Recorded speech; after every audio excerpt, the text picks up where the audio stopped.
오늘 시편 100편 여러분과 함께 나누길 원하는데요, 이스라엘 백성들 여호와의 통치, 하나님 나라의 주권을 주도하고 다스리심을 드높이며 성전에 올라갈 때 함께 불렀던 찬양시입니다. 시편 100편에는 절대적인 감사 그리고 기쁨의 고백이 담겨져 있습니다.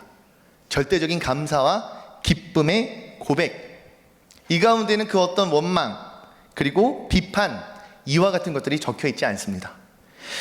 처음부터 끝까지 하나님을 찬양할 것을 촉구하며 온 땅을 향하여, 하나님 섬기는 온 백성을 향하여 하나님을 찬양하고 경배하는 자리에 초대하는 내용과 하나님의 영원하신 인자와 성실하심을 찬송하며 선포하는 그런 찬양시입니다. 중요한 것은 그 배경이요, 다윗의 왕조가 무너지고 예루살렘은 폐허가 되고 그러한 상황 속에 이 찬양시가 고백되어졌다는 것입니다. 인간의 왕이 사라진 그 자리에 시편 기자는 계속하여 외치고 있습니다. 사람의 왕이 무너진 그 폐허 위에 하나님만이 우리의 왕이시라는 그 사실만은 결코 무너지지 않았음을 선포하고 있습니다. 그러니 이 시편 100편은 태평성대 가운데 불리웠던 그러한 여유로운 찬양이 아닙니다. 잃을 것을 다 잃은 사람들, 그래도 오직 하나님 한 분만을 붙들고 하나님만을 찬양하겠다 외치는 그런 찬양입니다.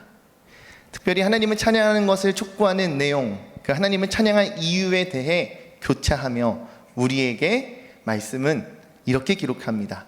시편 100편 1절 2절 말씀은 여호와를 찬양하라는 첫 번째 촉구, 3절은 그 이유에 대해 말하고요, 4절 하나님을 다시금 찬양하라는 두 번째 촉구, 그리고 5절 말씀은 또 그 이유에 대해 기록합니다. 오늘 말씀 제목인 Goodness of God, 하나님의 선하심, 우리는 오늘 말씀을 통해 이 하나님의 선하심을 우리 또한 함께 알고 맛보며 함께 찬양하는 그런 성도들이 되기를 주님의 이름으로 축복합니다. NIV 성경으로는 The Lord is good이라 표현하고 있습니다. 우리에게 좋으신 하나님이십니다. 여호와는 선하시다라는 결코 흔들리지 않는 우리의 상황, 환경, 심지어 나라가 망하고 왕조가 무너진 그 상황 가운데에서도 하나님을 찬양할 수 있는 그 믿음, 우리에게도 있기를 간절히 소망합니다. 먼저 본문 말씀 4절에서 5절 말씀을요, 다시 한번 함께 읽기 원합니다. 함께 읽습니다. 시작. 감사함으로 그의 문에 들어가며 찬송함으로 그의 궁정에 들어가서 그에게 감사하며 그의 이름을 송축할지어다. 여호와는 선하시니 그의 인자하심이 영원하고 그의 성실하심이 대대에 이르리로다. 아멘. 오늘 본문 말씀 4절에는 감사함으로 그 문에 들어가라 말씀합니다. 감사. 여러분, 감사에는 반드시 그 뒤에 찬송이 따름을 발견합니다. 뒤이어 그 찬송 이후에는 다시금 감사의 고백이, 그리고 다시금 찬양이 흘러나옵니다. 감사에는 주님을 송축하는, 그리고 그 송축에는 하나님을 향한 감사의 고백이 계속해서 도돌이처럼 반복되고 있습니다. 단순히 본문의 내용을 나열해 보아도 감사와 찬송, 그리고 또다시 감사와 찬송이 반복되는구나 라는 것을 알 수 있는데요, 이렇듯 감사와 찬송이 반복적으로 고백될 수 있는 이유, 무엇으로 인함일까요? 3절 말씀에 이렇게 기록되어 있습니다. 여호와가 우리 하나님이신 줄 너희는 알지어다. 그는 우리를 지으시니요 우리는 그의 것이니 그의 백성이요 그의 기르시는 양이로다 말씀합니다. 시인은 무엇라 고백합니까? 여호와가 하나님이신 것, 그분께서 우리를 창조하신 분, 우리를 만드신 분이심을 고백하고 있습니다. 그렇기에 우리는 그분의 백성입니다. 우리는 그분의 양입니다 라고 고백하며 선포하고 있습니다. 이와 같은 선포에는 하나님을 향한 전적인 믿음이 있음을 우리는 발견해야 합니다. 나를 지으신 분이 누구이십니까? 나의 정말 참된 주인, 그분의 백성, 내가 정말 그분께서 기르시고 돌보시는 양이라는 그 사실을 정말 깨닫는 우리 모두가 되길 간절히 소망합니다. 그 가운데 무엇이 있습니까? 그분께서 우리를 백성 삼으셨다라고 한다면, 그분께서 우리를 양과 같이 돌보신다라고 한다면 하나님께서 우리를 살피시는, 하나님께서 우리를 이끄시는 그런 하나님의 면모를 강조하는 표현임을 우리는 발견할 수 있습니다. 그러니 그의 백성, 그분의 손길이 닿는 양인 우리는 마땅히 하나님을 향하여 감사와 찬송을 올려드리기에 참으로 온전한 존재인 줄로 믿습니다. 5절 말씀을 이렇게 고백합니다. 여호와는 선하시니 그의 인자하심이 영원하고 그의 성실하심이 대대에 이르리로다. 여호와의 선하심, 여호와의 인자하심, 그분의 성실하심을 기록하여 증거하고 있습니다. 하나님은 좋으신 분이야 라는 것을 그저 감성적인 고백으로서 여러분들 말하는 것이 아니라요, 우리에게 있어서 이와 같은 고백은 언약적인 그러한 진술임을 우리는 알아야 합니다. 먼저 첫 번째, 여호와의 선하심입니다. 여호와의 선하심을 토브라 말합니다. 이 단어는 창세기 1장에 이미 나오는데요, 하나님이 보시기에 좋았더라 라는 어근과 같습니다. 그런데 여기서 우리가 짚고 넘어가야 할 것은 창세기 1장은 하나님께서 보시기에 좋았다라고 하는 완성된 창조 세계를 보시고 하시는 그러한 평가입니다. 하지만 오늘 본문 말씀인 시편 100편에서의 이 토브는 다릅니다. 이 시가 쓰인 배경, 앞서 말했듯이 인간의 왕조가 무너졌습니다. 그들의 그 성지는 폐허가 됐습니다. 세상이 하나님 보시기에 좋다라는 뜻이 이 가운데 담겨질 수가 없습니다. 하지만 그럼에도 불구하고 그 가운데 여호와 하나님은 선하십니다 라고 고백하고 선언하는 것입니다. 그러니 이 토브는요, 상황과 환경에 대한 평가가 아닌 하나님 존재, 그분의 그 존재 그 자체에 대하여 고백하고 있음을 우리는 깨달아야 합니다. 지금 내 상황과 환경이 잘 되고 있으니 토부? 아니요. 내가 잘 되었을 때 토부, 안 되었을 땐 토부? 아니고 그런 것이 아니라요, 하나님 그분이 어떤 분이신가 오늘 우리에게 묻고 증거하고 있다라는 것입니다. 우리는 여호와의 선하심, 그분의 그 토부를 기억하며 그 가치를 아는 자로서 잘 지켜나가야 할 것입니다. 이 경계가 무너지게 된다면요, 여러분, 나의 삶이 잘 풀어질 때, 형통하다 말할 수 있을 때, 그때만 부를 수 있는 것이 찬양이 될 것이기 때문입니다. 둘째로 헤세드, 인자하심입니다. 세 단어 중에 신학적으로 가장 무거운 단어라 주석에 기록되어 있습니다. 흔히 인자하심, 자비, 은혜, 이와 같이 이 헤세드가 번역되지만요, 그 어떤 단어로도 하나로 귀결될 수 없습니다. 이 헤세드는 계약, 즉 언약 관계 안에서만 성립되는 단어입니다. 낯선 사람에게 베푸는 친절이 아닌 이미 맺은 그 관계 안에서 상대가 그 관계를 저버려도 나는 그 관계를 저버리지 않겠다라는 그러한 신이, 다시 말해 끈질긴 사랑을 말합니다. 이와 같은 헤세드 가장 선명하게 보여주는 것이 호세아서입니다. 여러분, 호세아 선지자의 아내 고멜이 어떤 여인입니까? 몇 번이나 반복해서 호세아를 배반하고 배신하였던 창녀였습니다. 하지만 호세아는 아내 고멜을 포기하지 아니하고 몇 번이나 다시금 고멜을 사오고 찾아옵니다. 이런 호세아의 행동을 헤세드라 부릅니다.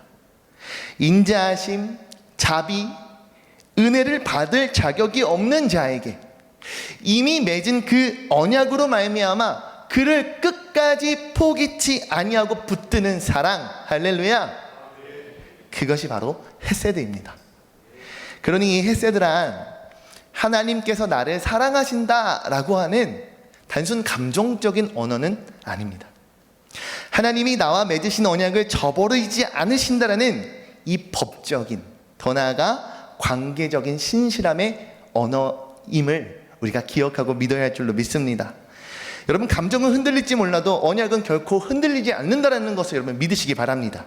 그것이 바로 이 헤세드의 핵심입니다. 마지막, 성실하심, 에무나입니다.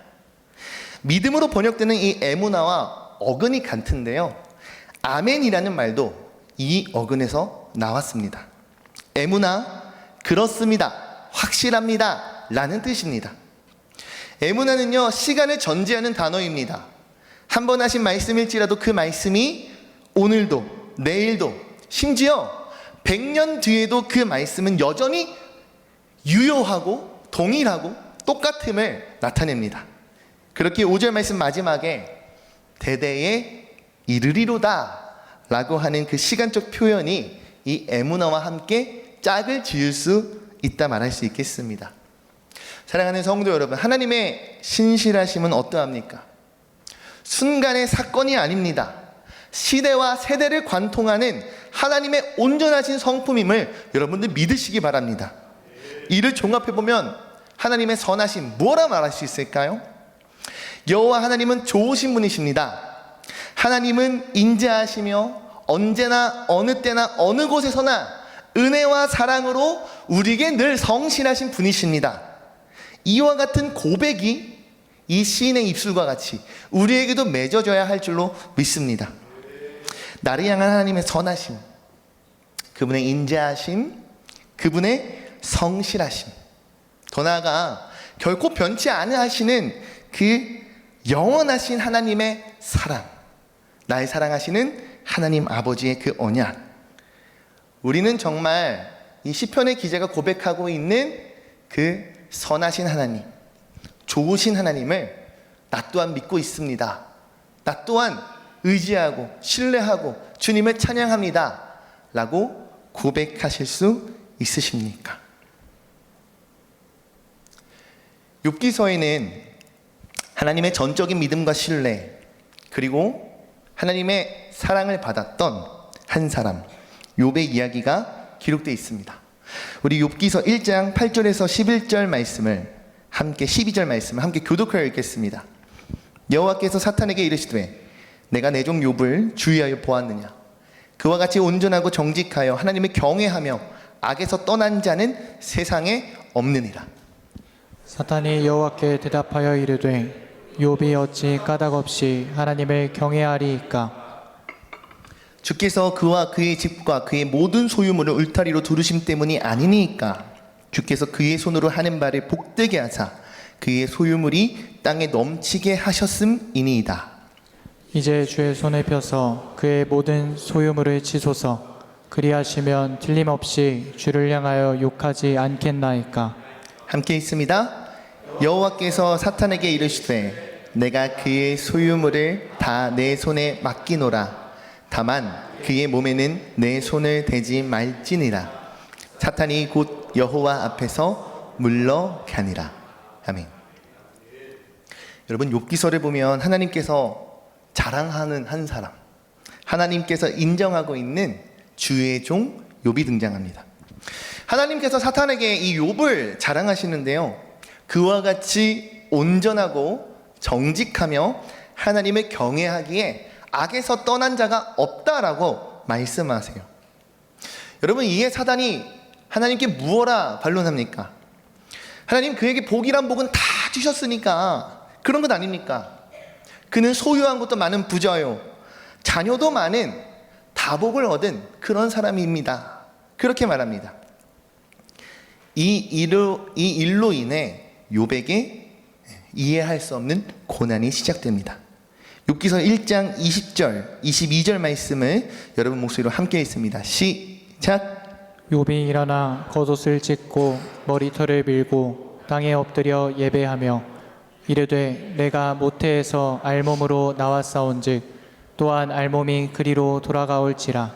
주시니도 여호와시오 거두시니도 여호와시오니 여호와의 이름이 찬송을 받으실지니이다 하고, 이 모든 일에 욥이 범죄하지 아니하고 하나님을 향하여 원망하지 아니하니라. 21절 말씀에 내가 내 어머니의 모태에서 벌거벗고 나왔으니 떠날 때도 벌거벗고 갈 것입니다 라고 말하면서요, 욥은 여호와께서 주신 것을 여호와께서 가져가셨습니다. 그러니 여호와의 이름이 찬양받기를 원합니다 라고 고백합니다. 욥의 이런 고백, 여러분 쉽게 상상이 가십니까? 사단의 첫 번째 시험으로 그의 모든 재산, 그의 모든 자녀가 다 잃게 되었습니다. 이 모든 고난, 아픔이 끝난 직후의 그의 고백이 이와 같습니다. 내가 아무것도 없이 왔으니 아무것도 없이 가는 것이 옳다. 주신 이도 하나님이시니 거두시는 이도 하나님이 옳다라고 고백합니다.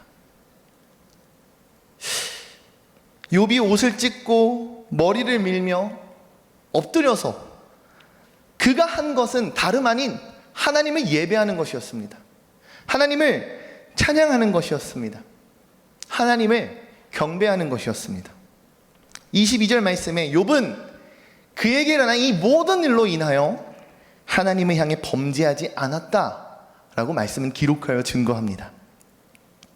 욥이 하나님을 향해 옷을 찢고 머리를 밀면서까지 엎드려 경배하는 것, 결코 그의 환경과 상황이 좋았기 때문이 아닙니다. 모든 가진 재산을 잃었고요, 사랑하는 그 많은 자녀를 다 잃었습니다. 그에게 쉴 새 없이 휘몰아치는 그 재난과도 같은 그 고난 앞에 그는 그 자리에서 하나님을 향해 경배하였습니다. 하나님은 선하십니다. 욥은 그 가치를 온전히 온 마음을 다해 전심을 다하여 실천하며 표현하고 있습니다. 우리 욥기 2장 말씀 9절에서 10절 말씀도 한번 읽어볼까요? 읽습니다. 시작. 그의 아내가 그에게 이르되 당신이 그래도 자기의 온전함을 굳게 지키느냐? 하나님을 욕하고 죽으라. 그가 이르되 그대의 말이 한 어리석은 여자의 말 같도다. 우리가 하나님께 복을 받았은즉 화도 받지 아니하겠느냐 하고 이 모든 일에 욥이 입술로 범죄하지 아니하니라. 사단은 욥 자신에게 피해가 없으니 가능하다 말합니다. 그에게 어떤 해가 없지 않습니까? 그러자 하나님은 욥의 목숨만을 온전하게 하는 그 조건으로 말미암아 다시 한번 욥을 시험하게 하십니다. 욥의 온몸에 악창이 드러나는 피부병에 걸리는 두 번째 시험을 그가 경험합니다. 그 고통이 얼마나 긴지요. 발바닥부터 머리끝까지 온몸에 악창이 났다, 종기가 났다라고 표현합니다. 근데 그 가운데 그릇을 깨 그 종기, 토기 조각으로 그 종기를 긁는 그런 욥의 모습이 표현되어 있습니다. 얼마나 괴로웠을까요? 얼마나 간지럽고 얼마나 아프고 얼마나 고름과 진물 그리고 피가 뚝뚝 떨어졌을까요? 이에 욥의 아내가 보다 참다 욥에게 이렇게 얘기합니다. 차라리 하나님을 욕하고 죽어버리십시오. 이렇게 된 거 인생에 뭐 하나 희망이 없다라는 거죠. 하나님을 향해 저주하고 하나님을 향해 내 속 안에 있는 거 다 쏟아놓고 그냥 죽어버리자 이야기합니다. 그 이유가 무엇입니까? 솔직한 말로 그의 인생이 억가당하고 있기 때문입니다. 억지로 까임을 당합니다. 그가 어떤 이유가 있기 때문에 이와 같은 일들을 마주하는 것이 아닙니다. 그가 어떤 잘못을 저질렀기에 이와 같은 어려움을 겪는 것이 아닙니다. 죄의 값을 받고 있는 것이 아니라고요. 억지로 까다, 아무런 이유 없이 억지로 트집을 잡아 비판을 당하거나 깎아내리는 것을 말합니다. 딱히 아무런 잘못이 없는데도 불구하고 이런 이유 저런 이유 갖다 붙이면서 비난하고 고통을 주는 것, 그것이 억지로 까다입니다. 그런 억지로 까임을 당하는 것만 같은 인생, 그의 모습, 그의 상황이 바로 욥에게 펼쳐진 그의 현실이었습니다. 하지만 여전히 욥의 고백은 동일해요, 여러분. 우리가 하나님께 좋은 것만 받고 고난은 받지 않겠다는 말입니까? 여러분, 이것이 내 모든 재산을 잃고 자녀를 잃고 심지어 나의 건강까지 잃은 자가 할 만한 고백입니까? 하나님 나에게 좋은 것 주셨으니 좋지 못한 것도 내가 받아야 된다는 말이에요. 여전히 그는 입술로 인하여 하나님께 죄를 짓지 않았다. 성경은 기록하여 증거합니다. 욥은 어찌 보면 까닭 없는 그 고난 속에서 어찌 보면 조건 없는 신앙이 가능한가? 라고 묻는 사탄의 그 질문, 그 참소로부터 시작된 그 고난으로부터 그의 그 신앙의 순전함을 지켰습니다. 심지어 욥의 가장 친한 친구들이 찾아와 욥을 향하여 인과응보적인 그런 신앙관을 펼치며 욥을 향하여 정죄할 때에도 욥은 자신에게 펼쳐진 그 고난의 이유를 알지 못했지만 그 모든 것이 하나님의 주권적인 하나님의 손 안에 있음을 믿고 그는 하나님을 붙들었습니다. 사랑하는 성도 여러분, 욥은 어떻게 그의 믿음을 지킬 수 있었을까요? 그는 이해할 수 없는 인생에 펼쳐진 그 억가 속에서 이해할 수 없고 풀이될 수 없고 도무지 받아들일 수 없을 것 같은 그 상황 가운데 어떻게 믿음으로 하나님을 붙들 수 있었을까요? 제게도 이해할 수 없는 인생의 고난이 찾아왔던 순간들이 있었음을 기억합니다. 우리 영상 한번 보실까요? 역대급 폭우로 사고가 끊이지 않는 가운데 교회도 피해 소식이 전해지고 있습니다. 네, 폭우로 예배당이 침수된 교회도 있다고 하는데요. 현장에 나가 있는 취재기자 연결합니다. 박세현 기자. 오전에 지자체에서 이제 직원들을 파견해서 좀 전에 말씀드렸던 교회의 장의자리 비롯해서 모든 물품들을 폐기했고요. 미처 아직까지도 물이 빠지지 못한 교회의 창고라든지 이런 부분들의 물들을 사역자들이 비롯해서 동네 주민들이 또 빼내고 있는 모습까지 확인할 수가 있었습니다. 그 당시의 상황이 어땠는지 궁금합니다. 한 새벽 4시 반쯤에 비가 많이 와서 교회 쪽으로 걸어왔는데요. 교회로 가까이 올수록 물이 점점 깊어지더라고요. 그래서 제가 교회 도착해서 교회에 있는 집기들 그리고 전자기 제품들을 하나도 없었습니다. 그래서 거의 100%다 침수됐다고 보시면 될 것 같습니다. 그 물도 직접 빼내시고 또 주민분들도 많이 도와주시고 여러 가지 지금은 이렇게 깨끗해졌지만 많은 어려운 과정들이 있었다고 들었습니다. 일단 처음 침수가 됐을 때 지자체의 도움을 요청을 했는데 저희 지방 감리사님을 비롯해서 지방 목사님들 그리고 주변에 함께 있던 목사님들이 많은 도움을 주셨습니다. 그래서 물 빼는 것부터 시작해서 물건을 나르는 것까지 다 도움을 주셔서 그나마 이런 깔끔한 공간으로 지금 어느 정도 물건 빼낸 상태입니다. 네, 지금 부임한 지 불과 4년밖에 안 됐어요. 그런데 이런 안타까운 일들이 발생을 했는데 앞으로 이제 복구 계획이라든지 어떻게 세우고 계신지. 이제 이 공간은 더 이상 네, 침수 피해를 입은 대전 만민감리교회에서 보내드렸습니다. 접니다. 말랐죠. 2020년 여름이었습니다. 그 당시 뉴스에 제가 대전에 있었거든요. 대전의 기록적인 폭우라고 소개되었던 것을 기억합니다. 이로 인해서 제가 심호하고 있었던 그 교회의 동네가 침수가 됐어요. 그냥 도심에서 일어난 일이에요. 새벽 4시에서 4시 반 사이에 건물 주인으로부터 갑자기 급히 전화가 왔어요. 그래서 전화를 받았더니 급하게 이렇게 말씀하십니다. 전도사님, 큰일 났어. 빨리 와. 교회로 빨리 오라는 거예요. 그냥 비가 오는 건 알고 있었는데 교회를 향해 걸어가는데 한 10분도 걸리지 않아요. 근데 8차선 도로를 건너고 교회가 있는 그 골목길로 걸어가는데 가면 갈수록 점점 물이 깊어지는 거예요, 여러분. 아까 영상에서 보셨던 제 허벅지 정도 그리고 차량의 본네트가 다 잠길 정도로 그 동네가 침수됐습니다. 근데 중요한 건 제가 당시 목회를 하고 있었던 교회는 지하였다라는 거죠. 사진 한번 볼까요? 이것이 양수기 2대를 통해서 채워져 있던 물을 다 뺐을 때 모습이에요. 그러니 저 사진에서 볼 수 있듯이 여러분들 앉아 계시는 그런 장의자가 둥둥 떠다닐 만큼 지하가 가득 채워졌었습니다. 넘겨볼까요? 당시에 물이 얼마나 가득 찬 그 수압이 강했는지요. 굉장히 두꺼운 철문이 저렇게 구겨지고 휘일 만큼 굉장히 물이 가득 찼습니다. 넘겨볼까요?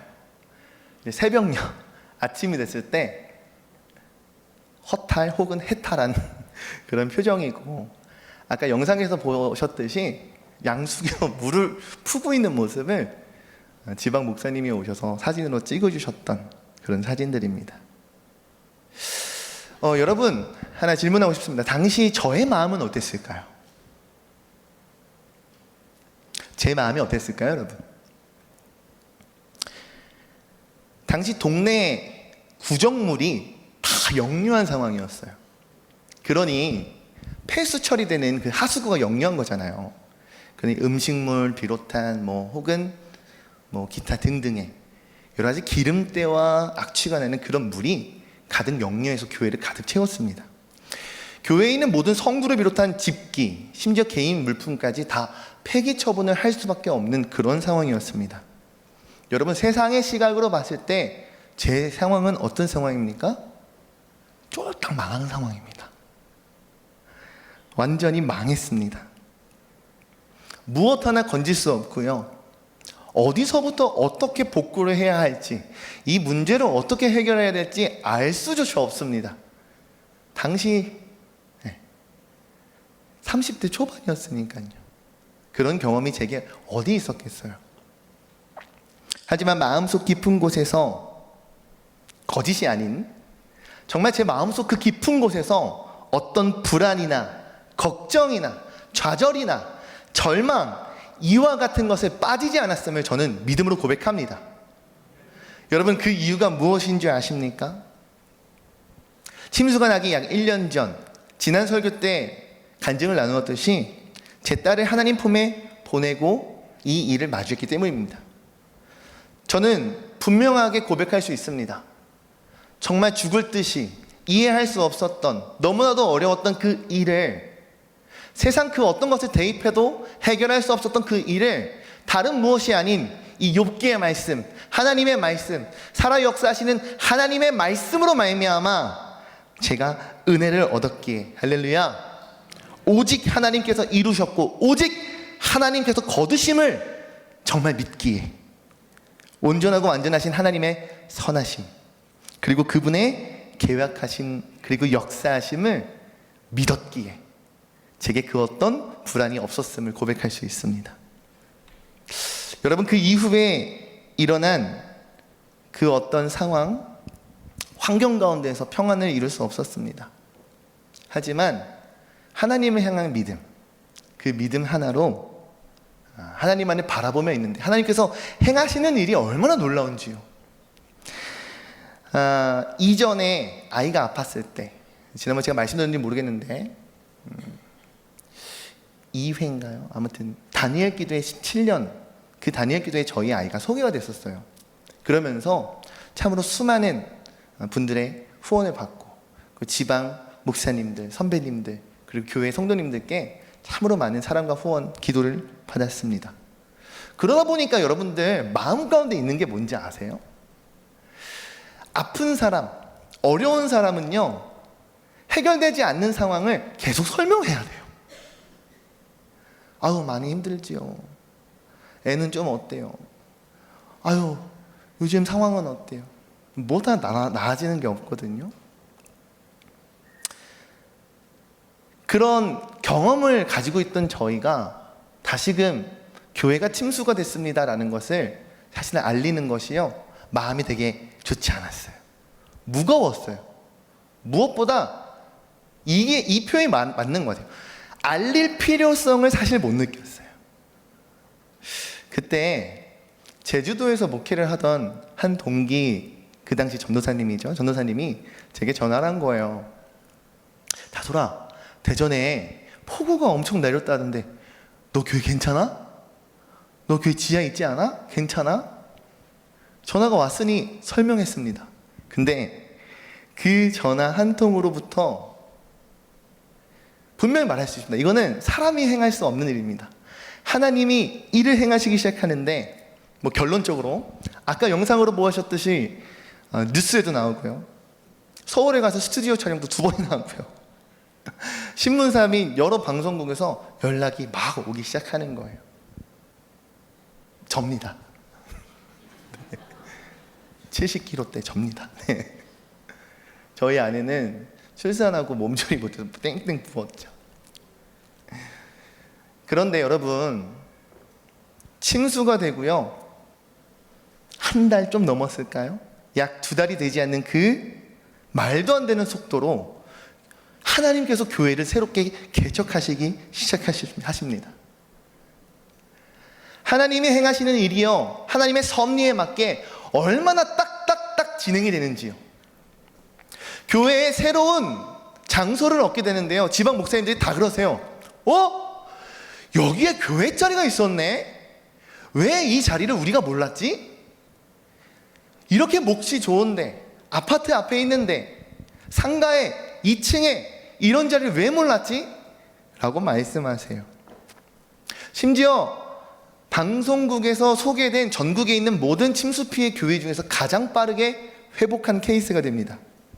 교회 인테리어부터 성구와 집기, 그 모든 것 하나에 제 힘이 하나도 안 들어갔음을 고백합니다. 하나님께서 처음과 끝 모든 것을 이루셨습니다. 할렐루야. 여러분, 제가 이 말을 함에 있어서 가장 중요한 것은 무엇일까요? 일을 행하신 분은 하나님이시라는 사실입니다. 할렐루야. 바꿔 말하면 하나님께서 이와 같은 일을 행하지 않으셨을지라도 이미 저희에게 주신, 제게 주신 하나님의 말씀이라는 그 은혜로 말미암아 평안, 하나님은 진정으로 찬양함을 누릴 수 있었을 것이라는 사실입니다. 할렐루야. 저를 향한 하나님의 그 선하심은 결코 깨어지지 않았을 것이다 라고 믿음으로 고백합니다. 여러분들께도 이와 같은 은혜, 더 나아가 하나님께서 일하시면 가장 좋죠. 하지만 일하시지 않을지라도, 세상적인 결과를 내지 않을지라도 하나님은 선하시다라는 그 믿음의 고백이 다름 아닌 저와 여러분들의 입술을 통해 이 땅 가운데 선포되어지고 증거되어지기를 주의 이름으로 축복합니다. 여러분, 왠지 아세요? 그로부터 최근 작년입니다. 1월 달에 집에 불이 났어요. 기구하죠. 저희 아내가 너무 감사한 건 청년이나 뭐 다른 분들, 이게 뭐 전도사가 뭐 부목사가 돈이 얼마나 있겠어요. 집에서 해먹이는 게 가장 많은 인원을 저렴하게 대접할 수 있는 거예요. 저희 아내가 잘 감당해 주는데 그날 마지막 요리, 튀김 요리를 하다가 불이 붙었습니다. 기름에. 사진 한번 볼까요? 그래서 주방 쪽이 타버렸어요. 근데 중요한 건 뭐냐면, 여러분, 기름에 불이 붙으면 어떻게 꺼야 될까요? 모르시죠? 제가 알려드릴게요. 공기를 차단하거나 굵은 소금을 붓거나 혹은 배추와 같은 것을 기름에 넣으셔서 기름의 온도를 내리셔야 됩니다. 근데 저희 아내가 뚜껑을 열었는데 불길이 확 솟으니까 너무 당황해서 수도가로 가는 거예요. 수전으로 가는 거예요. 거기에 그거 물 틀었으면 어떻게 됐을까요? 폭발입니다. 폭발. 제가 안돼 하고서는 냄비를 뺏었어요. 그래서 이걸 어떻게 해야 하나 하다가 욕실로 가져가다가 불길이 너무 세서 안 되겠다 하고 베란다로 가져가는 도중에 이 불이 막 손을 그을리는 거예요.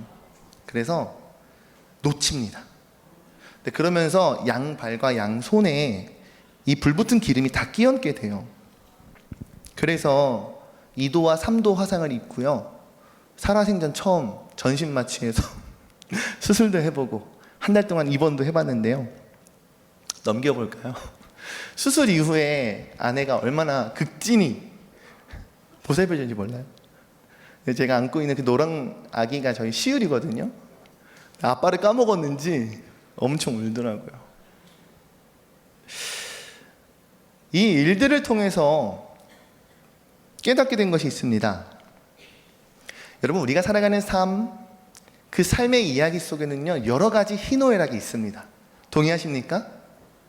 중요한 것은 하나님 믿는 하나님 백성으로, 주의 자녀로서 늘 좋은 일만, 늘 자랑하고 증거할 수 있는 그런 하나님의 일하심의 역사만이 경험하고 적히고 기록되었으면 좋겠는데 꼭 그렇지만은 않다라는 거예요.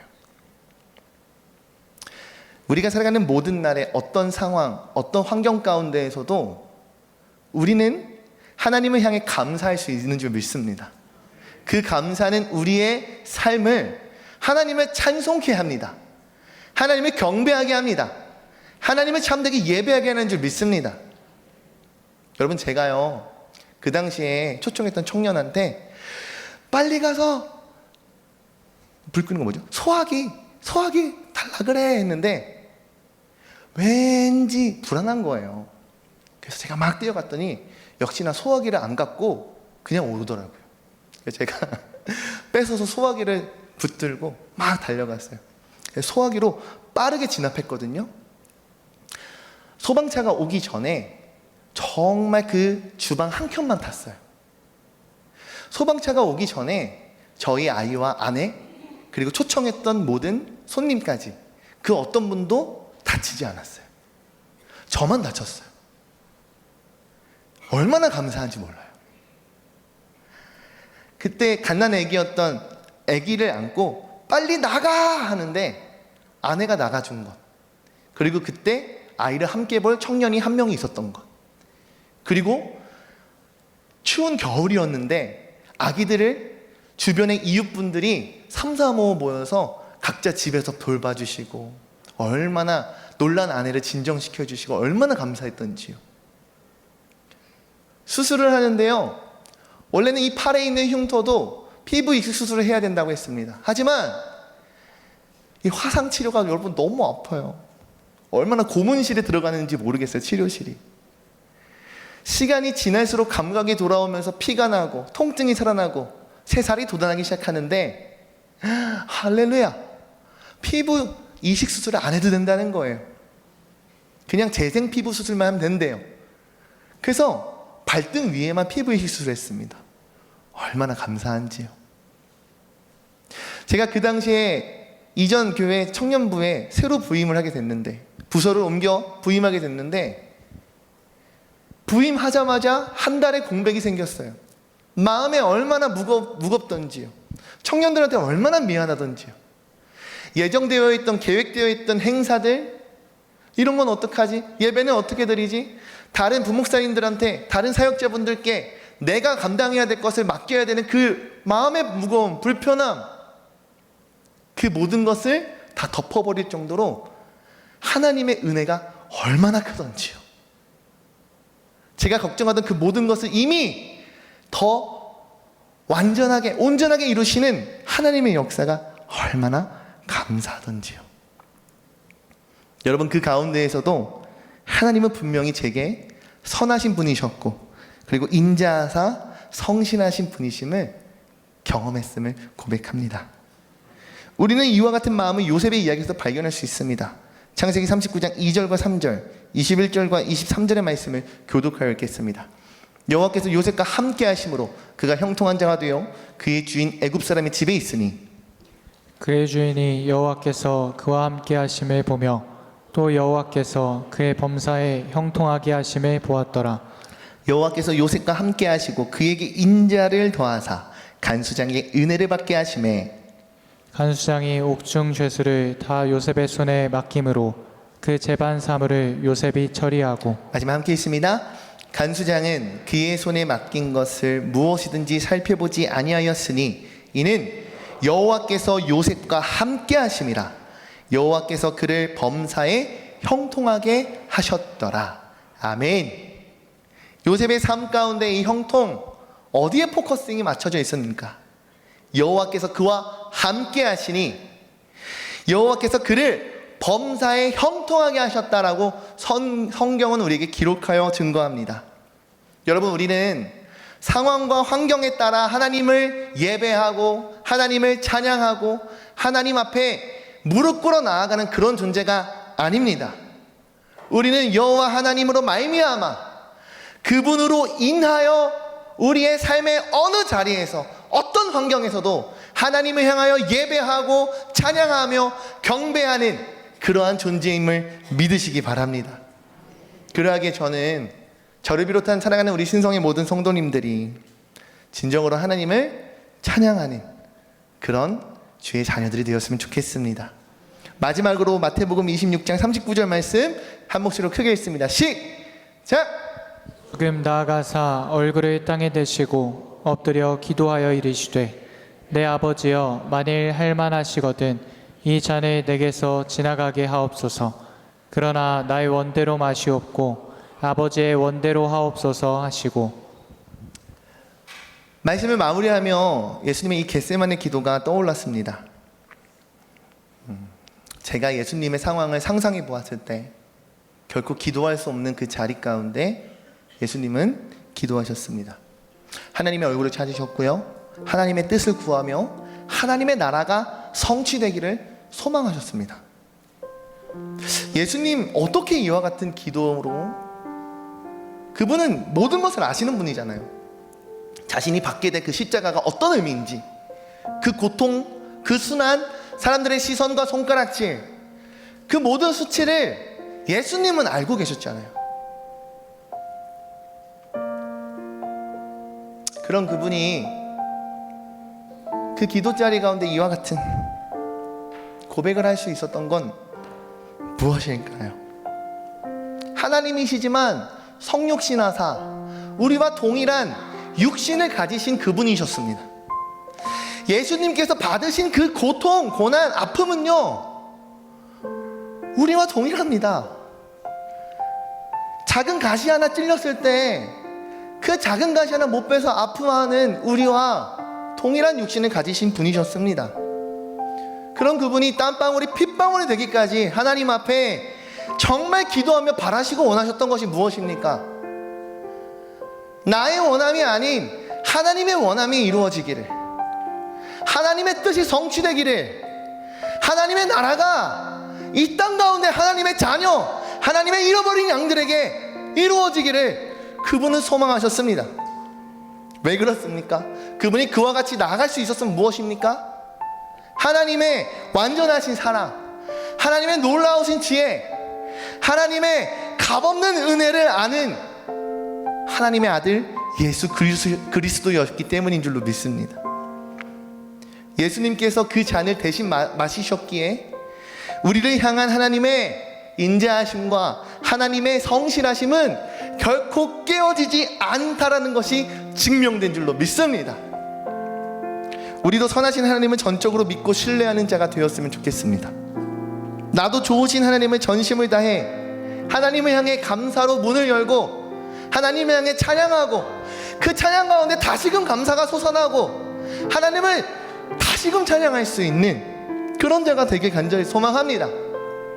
인간의 나라는 무너졌을지라도, 우리의 왕국은 무너졌을지라도, 예루살렘은 폐허가 됐을지라도 하나님의 나라는 소망이 있습니다. 인간의 왕조는 무너졌을지라도 우리의 참된 왕 되시는 여호와 하나님은 지금도 살아하셔서 우리에게 역사하시는 줄 믿습니다.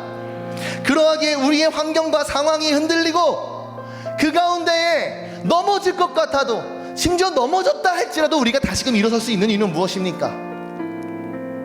우리는 오늘도 그분의 선하심을 믿고 의지하고 신뢰하기에 우리는 참된 회복과 승리를 경험하고 그 은혜를 누릴 수 있는 줄로 믿습니다. 주의 자녀로 산다는 것에 불 가운데로 걸어가는 것, 그 속에서 신실하게 날 지키시는 그 손길을 경험하는 것, 주의 자녀로 산다는 것은